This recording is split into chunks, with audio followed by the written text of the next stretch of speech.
What the hell was that? Okay, so, fix my microphone a little. Okay, so today... Oh, Baby Rizzo here. Hi, Boyd. What the hell? Okay, so today I watched a film called Spookies. I hadn't seen anything on this one before, but it had a really eye-catching poster, so sure. And it just seemed to be in that genre, just the title just called to mind, like Ghoulies or Munchies, Gremlins, Critters, something like that. Nah, that ain't really what's going on here, but okay, so I don't even know how to start with the plot of this thing. It's okay. So a sorcerer is trying to raise his his bride, who's been dead for about 70 years, by luring people to his house and unleashing an army of horrors on them in order to kill them. So that seems to be the general premise. And they use a Ouija board in the house, causes one of them to become possessed, and then a bunch of strange things happen. Okay. The problem with this movie is it's two movies that just got slammed together. And I'm not even joking. I was looking into some of the production history of this movie. That's actually part of kind of what happened. So, I believe the main premise for Spookies would have been them coming to the house, playing around with the Ouija board, one of them gets demon possessed, and then a bunch of demons start appearing. But another film, which this undead sorcerer and his, because he never directly interacts with any of the other characters, other than through a bit of a voiceover. Now, him and his the woman he's trying to raise, who hates him and wants nothing to do with him, by the way, as well as some scenes of this runaway kid who got lured to the house, also seem complete like they never intersect or interact at all. So technically, it's two movies playing at the same time that just happen to be taking place in the same house, I guess. With one hook-handed half man, half cat wearing normal clothes that just seems to jump between the two of them. Okay, so the producer, I guess, after the film was already complete, cut out many scenes and then refilmed his own scenes in there with completely different actors and then re-released it. So his interference in this movie is startling, and a lot of the cast is not pleased with how things go. They in fact hated a lot of the things that he did, including suggesting stupid comedic fart sound effects. Let's see, where is it? So the original directors and production crew hated his things so much they constantly insult him in interviews and appearances, even to this day, saying things like, "I hope he's burning in hell." That's evocative.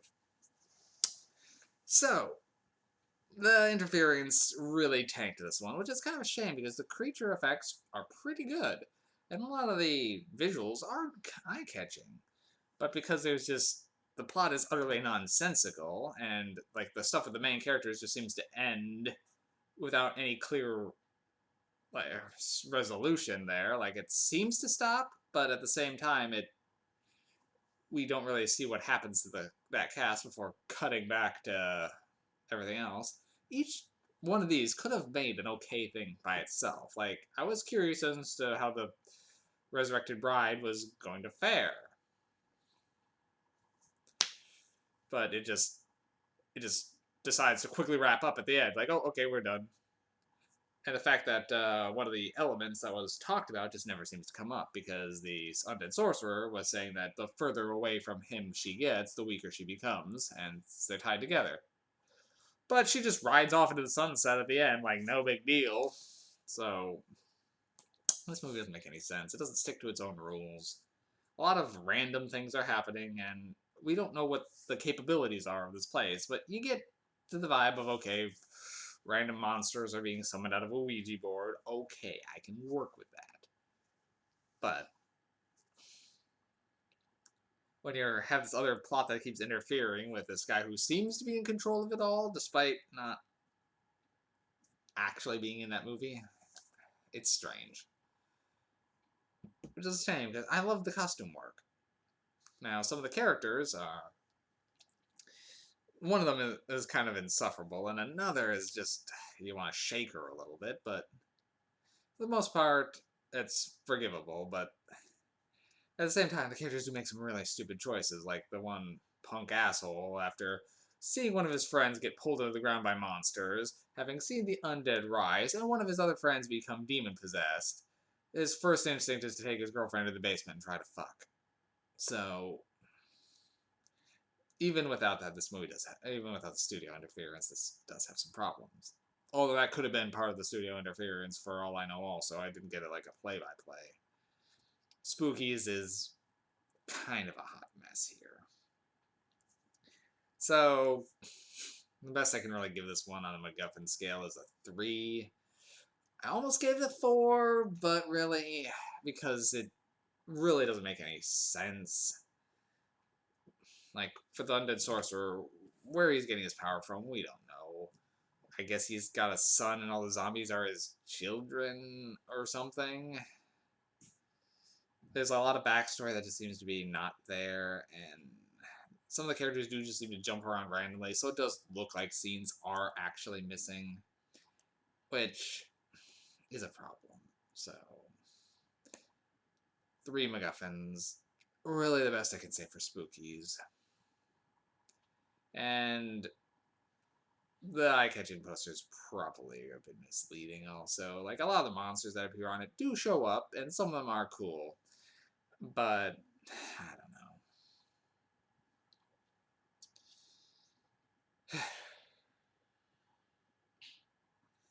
I can't really say I recommend this one, even for the curious. It's trying to be a horror comedy, but it's not funny, and there isn't really any horror there either. It's could work, I guess, as a Halloween movie in the background, but if you're paying any kind of attention to this thing, it falls apart. So, yeah, I can't give this one a positive review. So, Spookies, skip this one. I guess that's all I got on this one. I'm just kind of babbling now. This movie fried my brain. Alright, see you guys soon.